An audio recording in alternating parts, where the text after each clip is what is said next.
ओम हर हर महादेव शिव शंभो कैलासपति मापति शिव शंकर महाप्रभु धवलेश्वराय वालालिंगाय नमो नमः।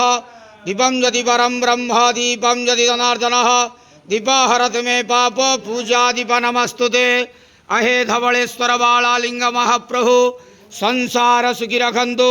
आज धर्मर मास कार्तिक मासर प्रथम पंचुक शुभ शनिवार रे समस्त श्रद्धालु भक्त मानक आशीर्वाद करंतु, मनस्कामना पूर्ण करंतु, कर्म क्षेत्रोन्नति करंतु, ग्रहरिष्ट खंडन करंतु, जगतर मंगल करंतु, विश्वर कल्याण करंतु, आपणकर नाम प्रकाश करंतु, सेवकर डाक श्रवण करंतु, समस्त गुआवसा भक्त मानकर मनस्कामना पूर्ण करंतु। जो जो भक्त माने आपण पाखरे मानसिक रखिछंती तांक मानसिक पूर्ण करंतु। धवलेश्वराय वालालिंगाय नमो नमः। संसार सुखी रखंतु आनंद गेवार। हरि बोलो। आज धवलेश्वर महाप्रभुंकर प्रथम पंचुक शुभ शनिवार रे समस्त श्रद्धालु भक्त मानक आशीर्वाद करंतु आनंद गेवार। हरि बोलो। बाबा धवलेश्वराय वालालिंगाय नमो नमः।